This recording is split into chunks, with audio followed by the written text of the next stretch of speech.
যত একটা ঘোষণা করি, যে অনেকেই বলেন যে এই লিঙ্কে নাম করে তাদের সাফল্য এসেছে বা সফল হয়েছে নাম করে।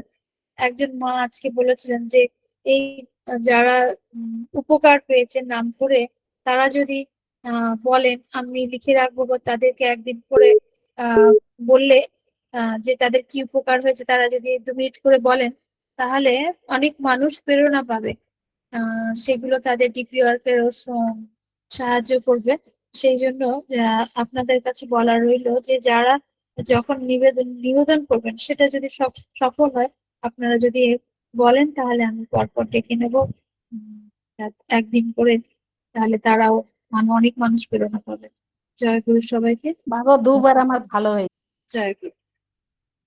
এখন ইষ্ট প্রসঙ্গ করার জন্য আহ্বান জানাই শ্রদ্ধেয় শ্রদ্ধেয়া রত্না দেব মাকে। রত্না মা জয়। জয়গুরু। জয়গুরু শোনা যাচ্ছে? হ্যাঁ, শোনা যাচ্ছে। 25 মিনিট। জয় গুরু। ঠিক আছে, আমাকে একটু বলে দেবেন যদি সময় হয়ে যায়। আচ্ছা। জয়গুরু। সর্বপ্রথমে প্রিয় পরম আমার প্রণাম জানাই শ্রী শ্রী বড়মার চরণে, প্রণাম জানাই শ্রী শ্রী বর্দার চরণে, শ্রী শ্রী প্রণাম জানাই শ্রী শ্রী আচার্য দেবের চরণে, সর্বশেষে অবিন্দাদের চরণে জানাই আমার আভূমি লুণ্ঠিত প্রণাম। সবাইকে আমার আনন্দিত জয় গুরু। আসলে আসলে আমি ইষ্ট প্রসঙ্গ করতে অভ্যস্ত না, কিন্তু প্রিয় পরমের কথা তো বলতেই হয়। আমি জীবনে অনেক দয়া পেয়েছি প্রিয় পরমের কাছ থেকে, তো দয়ার কথা তো বলতেই লাগে। শ্রী শ্রী আচার্যদেব বলেছেন যে তোমরা তোমাদের যখন ইষ্ট প্রসঙ্গ করবে, তখন তোমাদের জীবনে দয়ার কথা বলবে, যার যার জীবনে। তো দয়ার কথা বললে একটা হয় কি, এই ডিপ ওয়ার্কের কাজ হয়ে যায়, যাজন হয়ে যায়। তো এই জন্যই দয়ার কথা বলতে লাগে। তো আজকে আমি শুরু করছি উম আমার নিজের জীবনে দয়ার কথা দিয়ে কিছু বলছি। যদি ভুল হয় আমাকে ক্ষমা করবেন।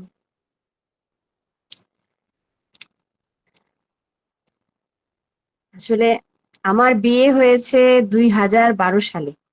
বিয়ের সম্বন্ধে যখন আসে, আমার ভাসুর বলেন কি, ও মেয়ে তো শ্রী শ্রী ঠাকুর অনুকূল চন্দ্রের দীক্ষিত, না না এই সম্বন্ধ না হলেই ভালো। তো আমার শ্বশুর বাড়িতে তো ঠাকুরকে একদম মেনে নিতে পারে না ওরা। অনেকে অনেক ভাবে যাজন করেছে আমার শ্বশুর বাড়িতে, কিন্তু ওরা কিছুতেই নেবে না। আমাদের পাড়ায় তো অনেক দীক্ষিত আছে, তো ওরা অনেকে এসে যাজন করেছে দীক্ষা নেওয়ার জন্য, কিছুতেই নেবেন না, ওরা পছন্দ করে না। আচ্ছা ঠিক আছে, তো ওরা ভোলাগিরি দীক্ষিত, কেউ হরিওম ঠাকুরের দীক্ষিত, কেউ রাম ঠাকুরের দীক্ষিত। আমার শাশুড়ি মা শ্বশুর তারা রাম ঠাকুরের দীক্ষিত ছিলেন। তো যাক, তারা এইভাবেই অভ্যস্ত, আমার হাজবেন্ডও এইভাবেই অভ্যস্ত। তো আমার হাজবেন্ড তখন বললো কি ভাসুরকে, যে যেহেতু কথা দিয়েছি বিয়েটা হয়ে যাক। তারপর বিয়ে হয়ে গেল। বিয়ে হওয়ার পর আমি তো এত ঠাকুরের প্রতি আমার তেমন মানে সেই রকম সেন্সটা ছিল না। তারপরও দীক্ষা নিলে ইষ্টভৃতি করতে হয়, আমার মা স্বস্তিনী ছিল, তো তার জন্য সবসময় বলতো যে ইষ্টভৃতিটা কিন্তু ঠিক মতো করবি। তো আমি তখন ইষ্টভৃতি আমি খুব ভালোভাবে করতাম, কিন্তু ইষ্টভৃতির টাইমটা ঠিক ছিল না। তখন তো আমার সেন্স ছিল না ঠাকুরের প্রতি, মানে ইষ্টভৃতি ব্রহ্ম মুহূর্তে করতে হয়, এই সেই নাম করতে হয়, তখন এরকম ছিল না। ইষ্টভৃতি করতাম, 7টা বাজুক 8টা বাজুক ইষ্টভৃতি করতাম আমি। তখন একদিন আমার হাজবেন্ড বললো কি, তুমি ইষ্টভৃতিটা না করলে হয় না?" আমি কি, না, তোমাকে আমি ছেড়ে চলে যেতে পারবো, কিন্তু আমি ইষ্টভৃতি ছাড়তে পারবো না। হ্যাঁ, তখন ঠিক আছে ঠিক আছে। তো আমি তো জানতাম না আমার হাজবেন্ড কি দীক্ষিত। আমি জানতাম, বিয়ের আগে জানতাম যে দীক্ষিত না। তখন ভাবছিলাম কি ঠিক আছে, উম, দীক্ষা নিয়ে নেবে হয়তো। ওমা, আমি বিয়ের পর জানলাম কি ও ভোলানন্দগিরির আশ্রিত। আমার বিয়ের কিছুদিন আগেই আমার ননা সোনাকে দীক্ষা নিয়ে নয়ছেন। আচ্ছা, ঠিক আছে। তো উনি তো ভোলাগিরির তো কোনো প্রণামও করেন না, ঠাকুর ঘরে যাওয়া থাক দূরের কথা কথা। আমি বললাম ভোলানন্দীগড়ের পূজা দিই, আমার ঠাকুরের পূজা দিই, ভোলানন্দীগড় মহারাজেরও আমি পূজা দিই। তো আমি একদিন বললাম আমার হাজবেন্ডকে, তুমি একটু প্রণাম করো অন্তত। না না, আমার মা বাবাকেই আমি প্রণাম করছি, আমাকে এসব বলতে চেও না, আমি প্রণাম টনাম করতে পারবো না, চলে যায়। তারপর একদিন মানে হঠাৎ করে একদিন মানে নতুন বিয়ে হয়েছে, তখন 2-3 মাস যাওয়ার পর বলছে কি, আহ, চলো তোমার ঠাকুর বাড়ি দেওঘর যাবো। দেওঘর যাবে? তো আমার তো কোনোদিন দেওঘর যাওয়া হয়নি, আমার মা গেছেন কিন্তু আমার কোনোদিন যাওয়া হয়নি। আমার মা স্বস্তিনীয় ছিলেন, তো প্রায়ই মা যেতেন, কিন্তু আমি পড়াশোনা এসব মানে অনেক কিছু কারণে আমি যেতে পারিনি কোনোদিন, আমার ইন্টারেস্টও ছিল না তেমন কিছু। তো আমাকে বলে কি চলো দেওঘর যাবো। চলো, আমি তো কোনোদিন যাইনি, চলো। তো দেওঘর গেলাম। ও তো দেওঘরে গিয়ে হাঁটতে হাঁটতে অনেক কিছু জানলো বুঝলো, এসে বলল কি না আসলে তো দেওঘর তো খুব সুন্দর, মানে খুব ভালো লাগলো। এর পরের বছর আবার বললো চলো দেওঘর ঘুরে আসি। তো এবারে 3বারই গেল, ও কিন্তু তখন দীক্ষা নেয়নি। তো আমি একদিন এর মধ্যেই মানে মানে দেওঘর থেকে আসার পর একদিন বললাম যে তুমি দীক্ষাটা নিয়ে নাও।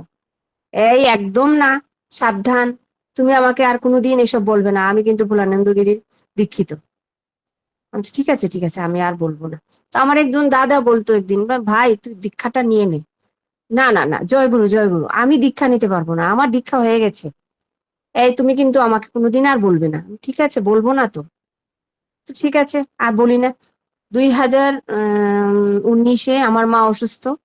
আমার মা অসুস্থ হওয়ার পর মা অসুস্থ হয়ে বাড়ি আসলো, তখন করোনা পিরিয়ড। করোনা পিরিয়ডে 2020-তে আমি অসুস্থ হলাম। এমন অসুস্থ হলাম মানে আমার ওভারিতে টিউমার ধরা পড়লো। টিউমার কি, মানে 16 সেন্টিমিটার টিউমার ধরা পড়লো। তো আমার হাজবেন্ড ঠাকুরের কাছে বলল, ওখানে আমার টেস্ট পেস্ট করার পর ডক্টর বলল যে ক্যান্সারের দিকে টার্ন করেছে, ওকে বোম্বে নিয়ে যান, বোম্বে টাটাতে নিয়ে যান, খুব ভালো হবে। তখন ভয় পেয়ে গেলেন উনি। ভয় পেয়ে ঠাকুরের কাছে বললো আর কি যে আমার ওয়াইফকে বাঁচিয়ে দাও ঠাকুর। তারপর আমার অপারেশন হলো। মানে মাঝখানে অনেক কথা, তো মাঝখানে এগুলি বলতে গেলে অনেক টাইম লাগবে। হ্যাঁ, তারপর আমার অপারেশন হলো, অপারেশন 7 থেকে 8 ঘন্টা অপারেশন হলো। আমার কোনো সেন্সই ছিল না, আমার টিউমারটা ব্রাস্ট হয়ে গেছিল ওই অপারেশন চলাকালীন। তখন আমি ঠাকুরের নাম করছিলাম, শুধু ঠাকুর, এই তখন থেকেই আমার ঠাকুরের নাম করা শুরু হলো। আমি শুধু নাম করতাম, আহ, নাম করতে করতে করতে শুধু আমি দেখছি কি ঠাকুর আমার পাশে দাঁড়িয়েছে। অপারেশন হলো, অপারেশনের পর বাড়ি আসলাম। তখন আমি বললাম, তখন আমাদের বিল্ডিংটা কমপ্লিট হয়নি, অর্ধেক হয়েছে আমাদের বিল্ডিং। তো আমি বললাম কি এখন তুমি বাথরুম লেট্রিনটা করে নাও। না না না, এখন করতে পারবো না, তোমাকে বোম্বে নিয়ে যেতে হবে। আমার রিপোর্টটা আসুক, বায়োপসি রিপোর্টটা আসুক। বায়োপসি রিপোর্টে ধরা পড়লো কি বর্ডার লাইন। বর্ডার লাইন, আবার ডাক্তার দেখাতে গেলাম। তখন ডক্টর জেএল বুদ্ধ, আমাদের এখানে গাইনোকোলজিস্ট, উনি বললেন ক্যান্সার হসপিটালে রেফার করে দিতে হয়েছে। তো ক্যান্সার হসপিটালে গেলাম। টেস্ট করার পর সমস্ত কিছু, বোর্ড বসেছে সমস্ত ডাক্তাররা। তখন বসার পর শেষে বললো কি, তখন আমার শুধু নামই চলছে, শুধু নামই করে যাচ্ছি আমি। নামের যে কি গুণ, আরে বাবা, নামে যে কি অসম্ভব সম্ভব হয়, আমি তখন থেকেই বুঝতে পারলাম যে ঠাকুরের নামটা যদি আমি অনেক আগে থেকে করতাম আমার অনেক ভালো হতো। তা আমি বুঝলাম ওই টিউমারটা ধরা পড়ায় বুঝলাম আর কি। আচ্ছা যাক, এই নামেই আমার সবকিছু হয়েছে। আমার হাজবেন্ড বলছে তুমি তো ঠাকুরকে ভালোবাসো, তুমি শুধু ঠাকুরের নাম করে যাও। আমার তো মাথায় শুধু টেনশন, আমাকে কি কেমো দেবে না রেডিয়েশন দেবে, এরকম ভাবছি আমি। তখন বোর্ড শেষ হলো, তখন বললো কি নো ট্রিটমেন্ট, নো মেডিসিন।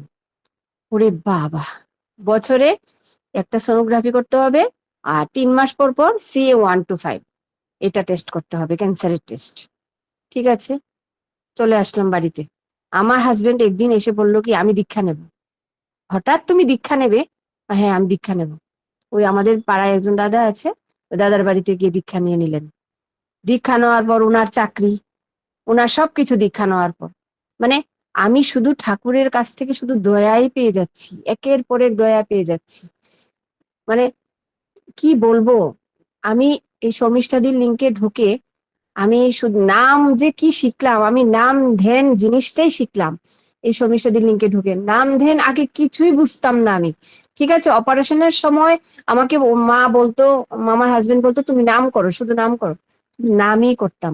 কিন্তু আমি এই লিঙ্কে ঢুকে আমি নাম ধ্যানের গুরুত্বটা বুঝলাম। নাম ধ্যান যে কি, নাম ধ্যানে অসম্ভব সম্ভব হয়, নাম ধ্যানে মানে যে কোনো কাজ সফল হয় আমাদের। আমি আরো অনেক দয়া পেয়েছি। তো আমার মা একবার টিএমসি হসপিটাল, আমাদের এখানে টিএমসি তে ভর্তি। মার অবস্থা খুব খারাপ, ব্রেন স্ট্রোক করেছেন মা।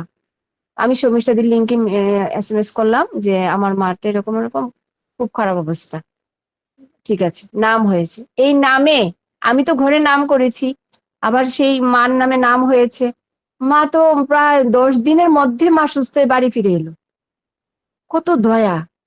নাম ধ্যান মানে করে মানে লোকের মানে অনেক উপকার হচ্ছে সত্যি। এই নামটা সবাই করবেন আপনারা। এই লিঙ্কে যারা আছেন আমি সবাইকে বলছি, হ্যাঁ আপনারা যদিও করেন তারপরেও আমি বলছি সবাই নাম করবেন। যজন যাজন ইষ্টভৃতি স্বস্তিনী সদাচার, এই পঞ্চনীতি যদি আমরা পালন করি, আমাদের আর কোনো কিছু ঠেকাতে পারবে না আমাদের জীবনে। মানে উন্নতি হবেই হবে। যজন যাজন ইষ্টভৃতি স্বস্তিনী সদাচার। আর স্বস্তিনী, আমি 2022-এ আমার স্বস্তিনী। আমার তখনও আমার প্রবলেম ছিল, আমার ওই অপারেশনের পর প্রবলেম ছিল, ব্যথা হতো তলপেটে।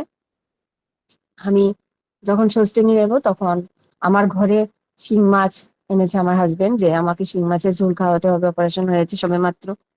তো আমি একদিন ঠাকুর ঘরে গিয়ে বললাম, ঠাকুর আমি তো তোমাকে খুব ভালোবাসি, তুমি আমাকে বাঁচিয়ে দিয়েছো, আমি তোমার জন্য আমার জীবন, তো আমি তো তোমাকে ভালোবাসি, আর তুমি যা পছন্দ করো তা তো আমি করতে পারি না। তুমি তো পছন্দ করো মাছ মাংস, তুমি তো বলেছো মাছ মাংস খাস নি, আর পেঁয়াজ রসুন মাদক ছাড়। তো আমি কোনটা করছি? আমি তো করছি না এটা। তো আমি আজকে থেকে আমি আর খাবো না ঠাকুর, আমি আর খাবো না। তখন আমার মা আমার ঘরে, তো আমি ঠাকুর ঘর থেকে বেরিয়ে বলছি, মা আমি আর আজকে থেকে মাছ টাছ খাবো না, আমি নিরামিষ খাবো।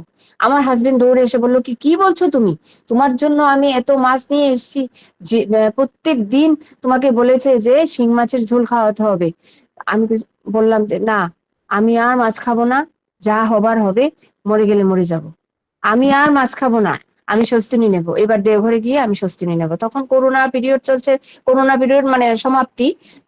দেওঘরের মন্দিরের গেট খোলা হয়েছে। তখন আমরা প্ল্যান করেছি যে আমরা দেওঘর যাব, কারণ আমার সবে মাত্র অপারেশন হয়েছে। আমার হাজবেন্ড বললো কি, না আমি তোমাকে দেওঘর নেবো না, কারণ তুমি দেওঘরে গিয়ে স্বস্তিনীর জন্য নিবেদন করবে। আমি না না, আমি করবো না, আমি স্বস্তিনীর জন্য নিবেদন করবো না, বললাম তো, তুমি আমাকে দেওঘর নিয়ে চলো। তো আমি দেওঘর গেলাম। দেওঘর যাওয়ার পর দেওঘর যাওয়ার আগে আমি একটা মানে ডিপি ওয়ার্ক করেছি, আমার জীবনের প্রথম ডিপি ওয়ার্ক। ওদেরকে নিয়েই আমি গেলাম 2022-এ। তো ওদেরকে নিয়ে গেলাম, 2022-এ গেলাম। তখন আমি আচার্যদেবের কাছে গিয়ে বললাম যে আমি স্বস্তিনী নিতে চাই। তখন আচার্যদেব আমাকে 2 হাত তুলে বলেছেন যে আজকেই হয়ে যাবে। আমার স্বস্তিনী হয়ে গেল। তখন বললো, আমার হাজবেন্ড বলে কি, তুমি স্বস্তিনীটা নিয়ে নিলে আমাকে ছাড়া? তুমি তো নেবে না। আমি তো তার জন্য আমি তো বসে থাকতে পারবো না, আমাকে নিতেই হবে। আমি স্বস্তিনী ছাড়া পারবো না, কারণ আমি ঠাকুরের বাণী মানতে হবে। ঠাকুর বাণী দিয়েছেন মাছ মাংস খাস নে আর পেঁয়াজ রসুন মাদক ছাড়। নিতে আর একটু পরে নিতে, না আমার এক্ষুনি নেওয়া দরকার। মানুষ বাঁচে কয়েকদিন। আমার হাজবেন্ড বলে কি, তোমার যখন 60 এভাব হবে তখন তুমি স্বস্তিনী নেবে। আরে আমরা বয়স হলে আমরা চোখে দেখতে পারবো না, হাঁটতে পারবো না, তখন ঠাকুরের কাজ কি করে করব আমরা? তখন তো পারবো না। আর যদি কম বয়সে নেওয়া যায়, কম বয়সেই তো আমরা ঠাকুরের কাজ করতে পারবো, বেশি করে ঠাকুরের কাজ করতে পারবো, ডিপ ওয়ার্কস করতে পারবো, ঠাকুরের কথা বলতে পারবো, চোখে দেখবো, ভালো ভালো বই পড়তে পারবো, কানে শুনতে পারবো, ভালোভাবে ঠাকুরের কথা শুনতে পারবো। কম বয়সেই তো ঠাকুরের কাজ। অনেকেই বলে যে বয়স হলে ঠাকুরের কাজ করব, বয়স হলে এমুকটা নেব, স্বস্তিনী নেব, বয়স হলে দীক্ষা নেব। এটা ঠিক না। এই অনেকে ডিপ ওয়ার্কস করতে গেলে অনেকের বাড়িতে বলে কি, মেয়েরা যদি দীক্ষা না নেয়, বলে কি না মেয়েদের তো বিয়ে হয়ে যাবে, এখন দীক্ষা নেওয়ানো যাবে না। এটা একদম ভুল, একদম ভুল কথা এটা। তো মেয়েটার কে গার্জিয়ান তো নেই মেয়েটার, মেয়েটাকে দীক্ষা দিয়ে তো মেয়েটার জীবনে তো গার্জিয়ান দাঁড়া করাতে হবে। একটা বিপদ হলে কে বাঁচাবে মেয়েটাকে? ঠাকুরই বাঁচাবে। যদি ঠাকুর তার জীবনে থাকে, ঠাকুরই তাকে রক্ষা করবে। এইভাবে চললো। তো উম, এইভাবে আমার স্বস্তিনী হয়ে গেল। আমি বাড়িতে আসলাম। বাড়িতে এসে আমি একদিন বললাম যে তুমি মাছ খাবে তো, তুমি মাছ খাওয়ার জন্য তুমি ইয়ে করো, মাছ খাওয়ার জন্য তুমি মাছ আনো, আমি তোমাকে রান্না করে দেবো। না না, আমি মাছ খাবো না, আর ঢোকানো যাবে না মাছ মাংস। বাহ, আমার ঠাকুরের কি দয়া, আর মাছ মাংস ঢোকানো যাবে না। ঠিক আছে, এভাবে চলছে। তো চলার পর আর তো মাছ মাংস ঢুকলো না বাড়িতে। 2023-এ একজন গুরু ভাই আসলো। গুরু ভাই আসার পর তখন বলল কি, আপনার অর্ধাঙ্গিনী স্বস্তিনী নিল, আপনি স্বস্তিনী নিলেন না কেন, আপনি বসে আছেন কেন? তখন আমার হাজবেন্ড বলে কি, আমি তো বাইরে বাইরে থাকি, তো স্বস্তিনী নেওয়াটা আমার দ্বারা সম্ভব না, আমি নিতে পারবো না, কারণ আমাকে অনেক কিছু খেতে দিতে হয়, ওখানে যে কোনো জায়গায় গিয়ে খেতে হয়। না না, স্বস্তিনীটা নিয়ে নিন না, ঠাকুর চিন্তা করবে আপনার। আবার 2023-এ দেওঘর গেলাম। তো তখন কিন্তু উনি বলেননি যে আমি স্বস্তিনী নেবো, আমাকে কিছুই বলেননি। ওখানে গিয়ে ওই আচার্য দেবের সামনে বসে থাকেন, হঠাৎ করে লাইনে দাঁড়িয়ে বললো কি, আমি স্বস্তিনী নিতে চাই। ও বকুনিদাকে বললো, আচার্যদেব বললেন যে ওনাকে স্বস্তিনীটা দিয়ে দাও। ওই দিনই ওনার স্বস্তিনী হয়ে গেল। আজকে পর্যন্ত মানে আমরা এত মানে হ্যাপি, মানে এটা বলা মানে বাহুল্য, যে আমরা এত হ্যাপি ঠাকুরের স্বস্তিনী নিয়ে। যোজন যাজন ইষ্টভীতি স্বস্তিনী সদাচারী পঞ্চনীতি পালন, যদিও পুরাটা পারি না, কিন্তু চেষ্টা করি করার জন্য। এইভাবে করে কিন্তু আমরা খুব ভালো আছি, খুব সুখে আছি, খুব হ্যাপি। ঠাকুরকে নিয়ে আমরা ভালো আছি, ঠাকুরকে নিয়ে সুখে আছি। আমার জীবনে আমি ঠাকুরকে পেয়ে আমি মানে আমার এটাই অহংকার, আমি আমার ঠাকুর, আমি শ্রী শ্রী ঠাকুর অনুকূল চন্দ্রের দীক্ষিত। এটাই আমার জীবনে বিরাট অহংকার। আমার আর কোনো অহংকার নাই, আমার ঠাকুরকে নিয়ে আমার জীবনে অহংকার। এবং আমি সারা জীবন এবং জন্ম জন্মান্তর আমি এই ঠাকুরকেই পেতে চাই। আমি ঠাকুরের কাছে আমি সবসময় এটাই বলি, ঠাকুর আমি জন্ম জন্মান্তর তোমাকে পেতে চাই, এবং জন্ম জন্মান্তর যাতে আমি স্বস্তিনী ব্রতধারী হয়ে থাকি। আমার যাতে কোনো দিন আমি জন্ম জন্মান্তর যাতে আমি মাছ মাংস কিছুই না খাই, আমার ঠাকুরের কাছে এটাই প্রার্থনা। জয় গুরু, আমি আর কিছু বলতে পারবো না, আমাকে ক্ষমা করবেন ভুল হলে। তাই ছিল। বাকিটা খাবার করে দাও। আচ্ছা, খুব সুন্দর করে আমার রত্নাদেব মা যে নাম ধ্যান করলে কি হয় এবং তার পঞ্চনীতি যে মেনে চললে যে কি হয়, তার নিজের জীবনে দয়া কথা বলে আমাদের প্রতি প্রত্যেককে সমৃদ্ধ করে। সত্যি তো, ঠাকুরকে পেতে হলে ঠাকুর যে কি আমরা কেউ বুঝি না। আমরা অনেকেই পরীক্ষা করি, কিন্তু আমরা বুঝি না যে তিনি নররূপী নারায়ণ। যার পূজা করি না কেন, তিনি হচ্ছে একমাত্র এবং তিনি শেষ কথা। তার কাছেই পুজো যায়। অপূর্ব আলোচনা আমরা শুনলাম, আমরা প্রত্যেকে সমৃদ্ধ হলাম। পরম পিতার আমার আতুল চরণে আপনার সার্বিক মঙ্গল প্রার্থনা করি। আমি আজকে আরেকদিন বলবো, আমার জীবনে ডিপি ওয়ার্কস নিয়ে অনেক ঘটনা আছে, আমি আরেকদিন বলবো। জয় হোক, জয় হোক, জয় হোক। আমার বাপনা মা খুব সুন্দর করে দয়ার কথা বলে আমাদের সমৃদ্ধ করলেন। যাই হোক, আমার আর একটু টাইম আছে।